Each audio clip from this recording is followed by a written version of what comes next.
ہر معصوم کے لیے ایک تاریخ انہی سے مخصوص ہے، یا ولادت کی یا شہادت کی، لیکن جناب رسالت میں آپ کی دونوں تاریخیں تنہا نہیں ہیں، کسی نہ کسی فرد اہل بیت کے ساتھ ہے۔ اور سے سنیے گا، 17 ربیع الاول چھٹے امام کے ساتھ ہے، 28 صفر امام حسن مجتبیٰ کے ساتھ۔ آپ کی 17 ربیع الاول کی تاریخ اور 28 صفر، دو ہی تاریخیں، دونوں کسی نہ کسی فرد اہل بیت کے ساتھ۔ یعنی خدا پیغام کیا دے رہا ہے؟ میرے حبیب کو کبھی بھی ان کی آل سے جدا نہ کرنے کی کوشش کرنا، ہمیشہ جب بھی میرے حبیب کو یاد کرنا ان کی آل کے ساتھ یاد کرنا۔ حتیٰ ہمارے ہاں خود حبیب خدا نے منع کیا کہ خبردار کبھی مجھ پہ اکیلے درود نہ بھیجنا، جب بھی درود بھیجنا میری آل کو ساتھ شامل کرنا۔ لا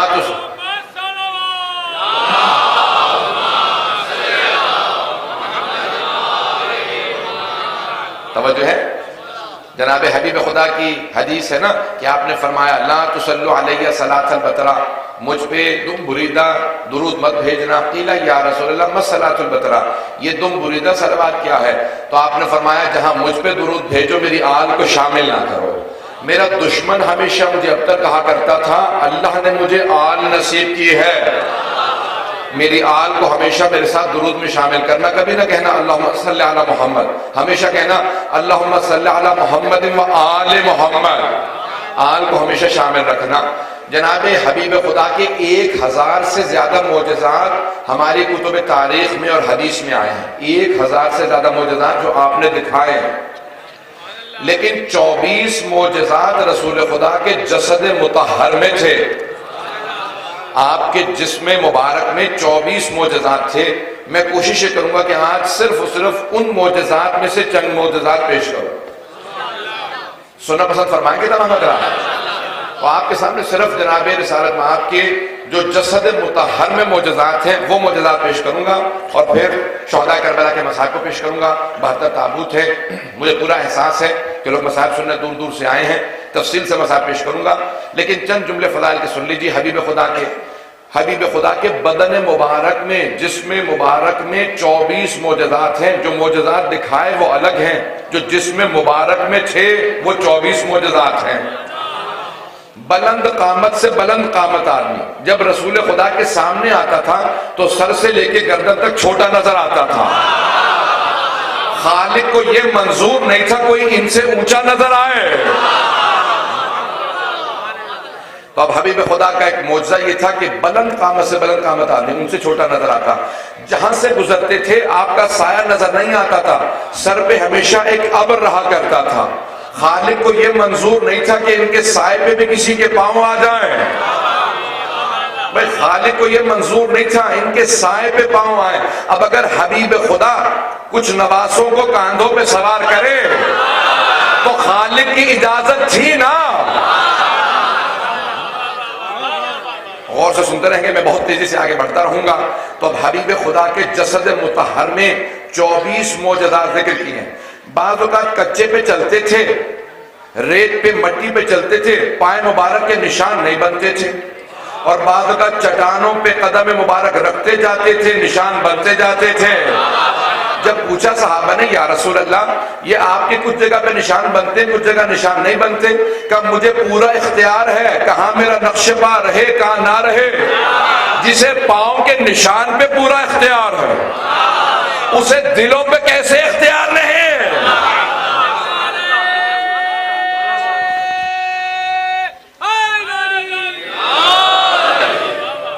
توجہ ہے ذرا نہیں گرامی؟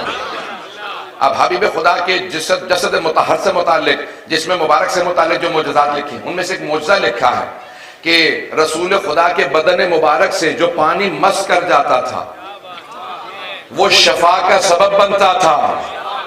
تو صحابہ کرام جب پیغمبر اسلام وضو کرتے تھے، پیغمبر کے بدن سے مس ہوا وضو کا پانی زمین پہ گرنے نہیں دیتے تھے۔ توجہ سے سنیے گا، جب پیغمبر اسلام وضو کرتے تو صحابہ اس پانی کو تبرکاً لے جایا کرتے تھے۔ جب پیغمبر وضو کرتے اس پانی کو زمین پہ نہیں گرنے دیتے تھے، تبرکاً وہ پانی گھر لے جاتے، بیماروں کو پلا دو اس سے شفا ہو جائے گی۔ تو تبرک کے منکروں کو بتا دو صحابہ تبرک کو مانتے تھے۔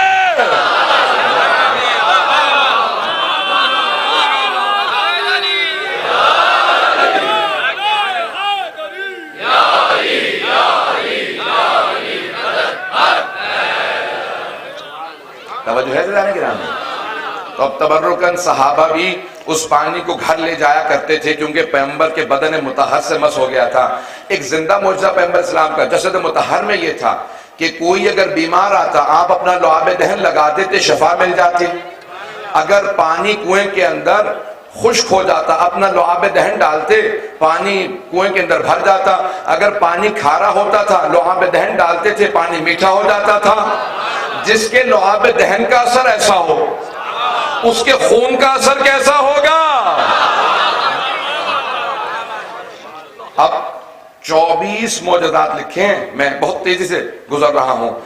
یہاں تک لکھا ہے کہ پیغمبر کی پیشانی سے ایسا نور نکلتا تھا کہ امہات المومنین کہتی کہ اگر دن میں ہم سے سوئی کھو جاتی تھی تو ہم رات کا انتظار کرتے تھے۔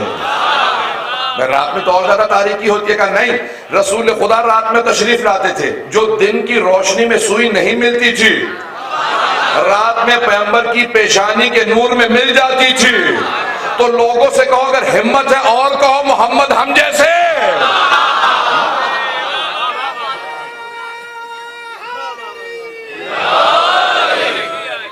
توجہ ہے زندانی گرامی؟ تھوڑی سی دیر اور چلتے رہیں گے میرے ساتھ۔ یہ جسد مطہر میں معجزات حبیب خدا کے بتائے ہیں کہ جب جناب رسالت میں آپ چلتے تو تمام کے تمام مخلوقات، شجر، حدر، مدر، تمام کی تمام چیزیں جھک کے بتاتی کہ ہم تعظیم جانتے ہیں، حبیب خدا آ رہے ہیں۔ آپ کے سامنے درخت جھک جایا کرتے تھے، جہاں سے آپ گزرتے وہاں پہ درخت جھک جاتے تھے۔ جب آپ پتھروں کو ہاتھ پہ رکھتے تو وہ تسبیح کرنے لگتے۔ کچھ دیر کے لیے سنگریزوں کو ہاتھ پہ رکھتے، وہ کہتے سبحان اللہ، الحمدللہ، لا الہ الا اللہ، اللہ اکبر۔ سنگریزوں کو کچھ دیر کے لیے ہاتھ پہ اٹھاتے، وہ تسبیح کرتے تھے۔ اور جنہیں گود میں پالا ہو، اے مسلمانوں، یہ وہ پیغمبر ہیں جن کی ہاتھ پہ اگر پتھر بھی آ جائے تو تسبیح کرتا ہے۔ ان کی تعظیم تو کرو جنہیں پیغمبر نے پالا ہے۔ پیغمبر کے بہت سے معجزات لکھے ہیں، یہاں تک روایت میں الفاظ یہ ہیں، حق الیقین، بحار الانوار، اصول کافی کے کتابوں سے پیش کر رہا ہوں تاکہ ذہن میں شبہ نہ آئے۔ حبیب خدا کا ایک معجزہ یہ لکھا کہ جب تمام افراد سفر میں اکٹھے پیغمبر کے ساتھ چلتے تو جہاں پیغمبر سوتے تو لوگ دیکھ کے بتا دیتے تھے کہ یہ رسول خدا سو رہے ہیں، یہ محمد مصطفیٰ ہیں۔ جبکہ رسول خدا پورے بدن پہ چادر اڑ کے سوتے تھے، سر سے لے کے پاؤں تک پورا بدن ڈھانپ لیتے تھے، پھر بھی لوگ دیکھ کے بتا دیتے تھے یہ محمد مصطفیٰ سو رہے ہیں، دیکھ کے بتا دیتے تھے۔ لوگ پوچھتے کہ کیسے پہچانتے ہو؟ کہا کہ ہم دیکھ کے بتا دیتے ہیں کہ تمام افراد میں رسول خدا کون سے ہیں۔ کہا کیسے؟ کہا جب وہ چادر لیتے ہیں نا تو چادر لینے کے باوجود ان کے بدن سے نور چھن چھن کے نکلتا ہے۔ نہیں پہنچا سکا بات کو؟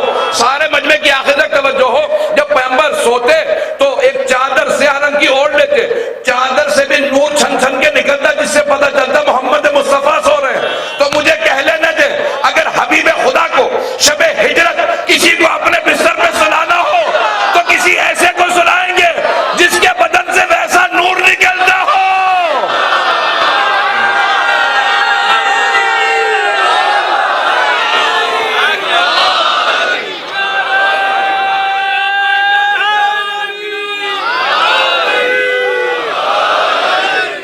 مجھے کہہ لینے دے، جب حبیب خدا کے بدن سے ایسا نور نکلتا ہے، شب ہجرت اگر کسی کو اپنے بستر پہ سلانا چاہیں تو کسی ایسے کو اپنے بستر پہ سلائیں گے جس کے جسد مطہر سے ویسا ہی نور نکلتا ہو جیسا پیغمبر کے جسم سے نور نکلتا ہے۔ ایک اور بات کہہ لینے دے، وہ جو دیکھنے والے تھے وہ شیعہ نہیں تھے، جو شب ہجرت پیغمبر کے بستر کو دیکھ رہے تھے جب امیر المومنین سو رہے تھے، وہ شیعہ نہیں تھے، قریش کے سرداروں کے نمائندے تھے۔ بار بار جھانک کے دیکھتے، کہہ دیتے ابھی محمد سو رہے ہیں۔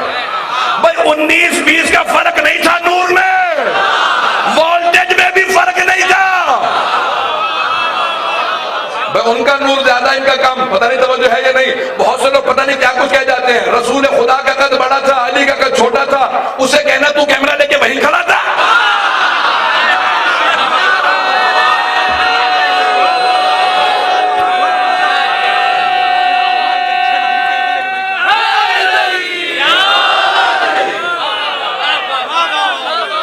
بڑے پیارے انداز سے سن رہے ہیں، جناب سیدہ کا اسی طرح سے سایہ قائم و دائم رہے تمام مومنین کے۔ سنیں گے عزیزان گرامی، وہ مشرکین بار بار دیکھتے اور یہی کہتے کہ نہیں ابھی محمد سو رہے ہیں۔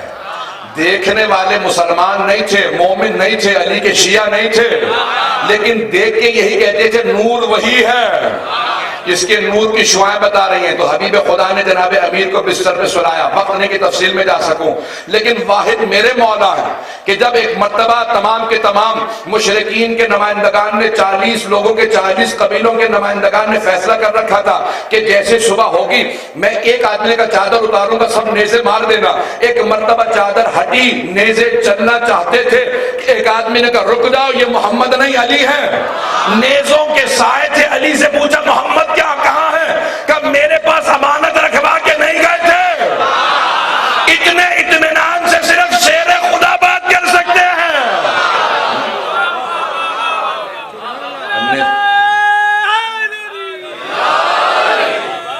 24 معجزات کو پیش کرو، اشارہ کرتے ہوئے آگے بڑھ رہا ہوں۔ ایک اور معجزہ یہ لکھا ہے کہ رسول خدا کے جسم مبارک سے خاص خوشبو آتی تھی، جہاں سے گزرتے تھے 1 سے 2 دن تک مشرکین کفار سونگ کے بتاتے تھے یہاں سے محمد گزرے ہوں گے۔ کسی عطر میں ایسی خوشبو نہیں تھی جیسے ان کے جسد سے آتی تھی۔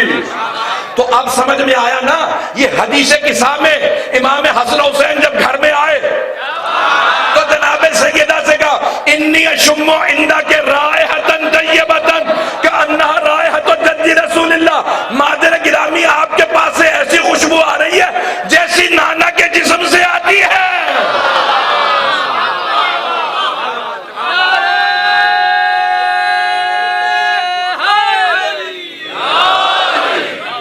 توجہ ہے ذرا یہ حبیب خدا کا جسد مبارک ہے۔ اب تمام کے تمام ائمہ میں وہی صفات ہونی چاہیے نا، رسول خدا کے 12 اوصیاء میں وہی صفات ہونی چاہیے جو حبیب خدا میں ہیں۔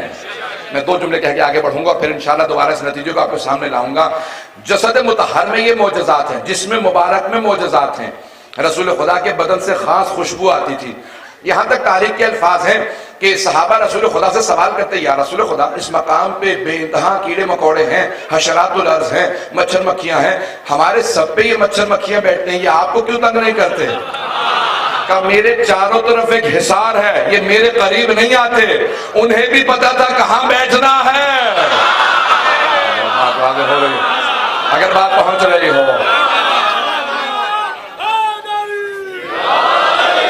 میں توجہات کا طالب سب کی بہت تیزی سے آگے بڑھوں گا۔ تو اب جناب رسالت میں آپ جہاں کچھ دیر بیٹھ جاتے، وہاں سے وہ جگہ بتاتی میرے قریب پیغمبر اسلام گزرے ہیں، خوشبو بتاتی، یہاں تک کہ مکے سے اکثر لوگ کہتے تھے کہ جہاں رسول خدا جس ممبر پہ بیٹھتے تھے وہاں سے مدتوں رونے کی آواز آتی رہی۔ تو پوچھا امام سے کہ مولا کیا بات ہے؟ تو جناب امیر نے کہا کہ یہ ممبر رسول خدا کو یاد کرتا ہے، یعنی مخلوقات کو احساس تھا کہ ہم پہ حبیب خدا ہمارے قریب سے گزرے۔ جس جانور پہ سوار ہوتے تھے وہ راہور ہو جاتا تھا، بوڑھا نہیں ہوتا تھا۔ جس اونٹنی پہ سوار ہوئے وہ بوڑھی نہیں ہوتی تھی، جس گھوڑے پہ سوار ہوئے وہ بوڑھا نہیں ہوتا تھا۔ نہیں پہنچا سکا جملے کو۔ جس گھوڑے پہ ایک مرتبہ سواری کرتے تھے وہ بوڑھا نہیں ہوتا تھا، جوان رہتا تھا۔ اب اگر کوئی اعتراض کرے نا کہ اوسط عمر جو ہے ایک گھوڑے کی 40 سال ہوتی ہے تو پیغمبر کا گھوڑا کیسے کربلا میں ہو سکتا ہے؟ بتا دینا حبیب خدا کا زندہ معجزہ تھا، جس سواری پہ ایک مرتبہ سوار ہوتے وہ جوان رہا کرتی تھی۔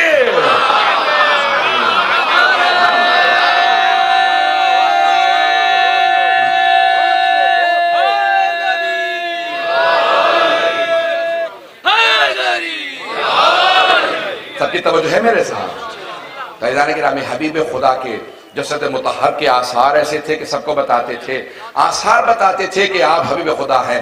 اب سنیے گا 2 اور معجزات پیش کروں گا اور اس کے بعد میں دیکھوں گا کہ آگے بڑھ سکتا ہوں، آپ حضرات کی توجہ کے میرے ساتھ رہے۔ تو روایت کے الفاظ ہیں کہ جناب رسالت میں ازواج جب دیکھتی رسول خدا کو تو چہرہ بتاتا، ایک رسول خدا کی پشت پہ مہر نبوت تھا، کچھ نے لکھا داہنے بازو پہ تھا، کچھ نے کہا نہیں خاتم النبیین لکھا تھا۔ تو ایک صحابی رسول ہیں، جب رسول خدا نے خطبہ غدیر کے آخر میں کہا کہ اگر میں نے کبھی کسی پہ ظلم کیا ہو تو آج مجھ سے بدلہ لے لے۔ توجہ ہے؟ سنے کے مکمل کر دو بات کو۔ تو پیغمبر اسلام نے صحابہ کے مجمع میں اعلان کیا اگر میں نے کبھی آج تک کسی پہ ظلم کیا ہو تو آج مجھ سے بدلہ لے لے، آج کے بعد سے مجھے نہ پاؤ گے۔ تو ایک صحابی کھڑے ہو گئے، یا رسول خدا آپ نے ایک مرتبہ مجھے چابک مارا تھا، آپ نے فرمایا مجھے نہیں یاد پڑتا میں نے آج تک کبھی کسی پہ ظلم کیا ہو۔ کہا نہیں یا رسول خدا، آپ نے میری پشت پہ تازیانہ مارا تھا، تو آپ نے کسی دوسرے صحابی سے کہا اسے تازیانہ دے دو، کہا آؤ آگے بڑھو میری پشت پہ تازیانہ مار دو۔ کہا نہیں یا رسول اللہ، اس وقت میری پشت پہ کپڑا نہیں تھا، آپ اگر اپنا کرتا ہٹا دیں، پیغمبر اسلام نے کہا کہ میرے کرتے کو ہٹا دو۔ جیسے کرتا ہٹایا وہ صحابی جھکے، جھکنے کے بعد کمر کے بوسے دینا شروع کیے، مہر نبوت کو چوما، پیچھے ہٹنے کے بعد کہا مجھے معاف کر دیجیے گا یا رسول اللہ، میں نے جھوٹ بولا تھا، آپ نے کبھی مجھے تازیانہ نہیں مارا، میں صرف آپ کے پشت کی زیارت کرنا چاہتا تھا، چومنا چاہتا تھا، اس لیے جھوٹ بولا تھا۔ تو جو زیارت کے منکر ہیں ان سب سے کہہ دینا صحابہ تو جھوٹ بول کے بھی زیارت کو جائز سمجھتے تھے۔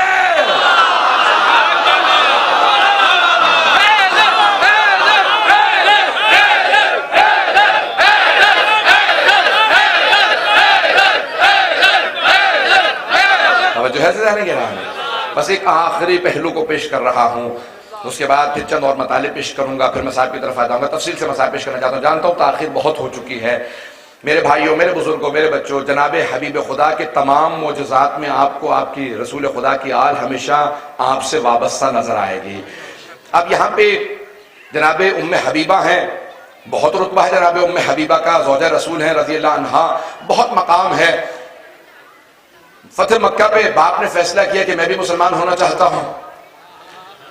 ابو سفیان کی بیٹی تھی، پورا خاندان دشمن رسالت تھا، لیکن حضرت ام حبیبہ ایمان لے آئی تھی، ہجرت کر کے مدینے گئی، رسول خدا نے زوجیت میں لیا۔ اب اشارہ کرتے ہوئے آگے بڑھ رہا ہوں، مجھے پورا یقین ہے اپنے مجمع کی حسن سماعت پہ کہ سارا مجمع پہنچ جائے گا۔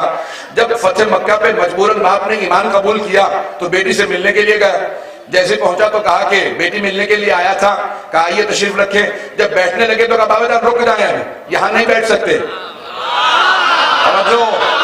ایک مرتبہ بستر کو ہٹایا کہ بابا جانا بیٹھ جائیں۔ جب وہ بیٹھنے لگا تو ایک مرتبہ کہا کہ بیٹی مسلمانوں میں باپ کا احترام واجب ہے، اور اب تو میں بھی مسلمان ہو گیا ہوں، باپ سے تم نے بستر کو ہٹا کے پھر بٹھایا کہ بابا جان یہ بستر رسالت ہے، اس بستر پہ جناب رسول خدا آرام کرتے ہیں، میں آپ کو بھی جانتی ہوں جناب رسالت میں آپ کی معرفت بھی رکھتی ہوں، آپ اس لائق نہیں کہ بستر رسالت پہ بیٹھے، تو مجھے کہہ لینے دے جو بستر رسالت پہ بیٹھنے کی صلاحیت نہیں رکھتے وہ منبر رسالت پہ۔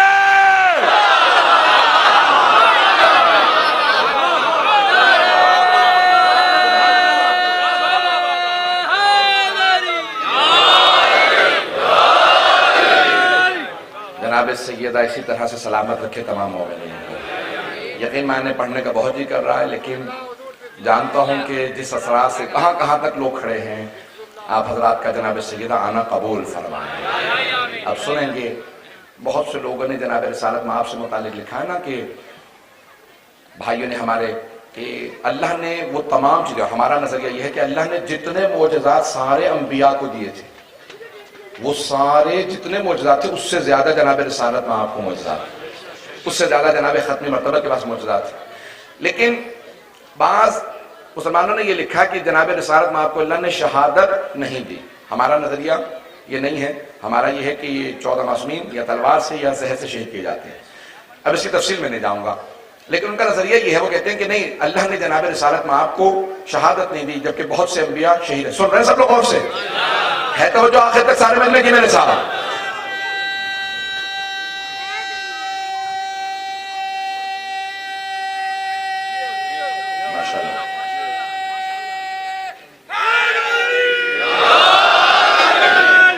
آپ کے حسن سماعت کی نظر کر رہا ہوں، تو اب جناب رسالت میں آپ سے متعلق کہتے ہیں کہ آپ کو اللہ نے شہادت نہیں دی، لیکن اللہ نے 2 نواسے عطا کیے،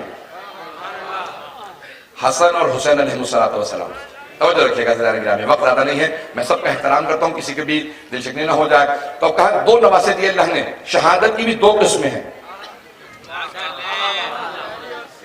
ہاں ظہری اور سری۔ عزیزان گرامی، چھپی ہوئی اور آشکار، چھپی ہوئی شہادت زہر سے ہوتی ہے اور آشکار کھلی ہوئی شہادت تلوار سے ہوتی ہے۔ اللہ نے رسول خدا کو 2 نواسے دیے اور 2 نواسوں کو 2 طرح کی شہادتیں دی، ایک کو چھپی ہوئی شہادت دی، ایک کو کھلی ہوئی شہادت دی۔ حسن مجتبیٰ کی شہادت زہر سے ہے، حسین کی تلوار سے۔ تو اب سب علماء نے لکھا، شاہ محدث ولی اللہ دہلوی صاحب نے لکھا ہے، وہ کہتے ہیں، شاہ صاحب کہتے ہیں کہ اللہ نے رسول خدا کو 2 نواسے دیے، دونوں نواسوں کو ایک ایک طرح کی شہادت دے دی۔ وہ کہتے ہیں ان 2 نواسوں کی شہادت ان کی شہادت نہیں ہے، ان دونوں کی شہادت رسول خدا کی شہادت ہے۔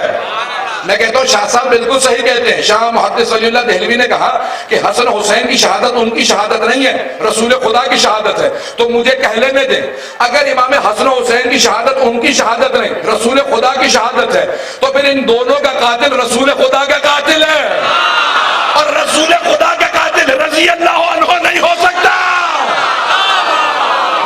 برحمتك يا أرحم الراحمين وصلى الله على محمد وآله الطاهرين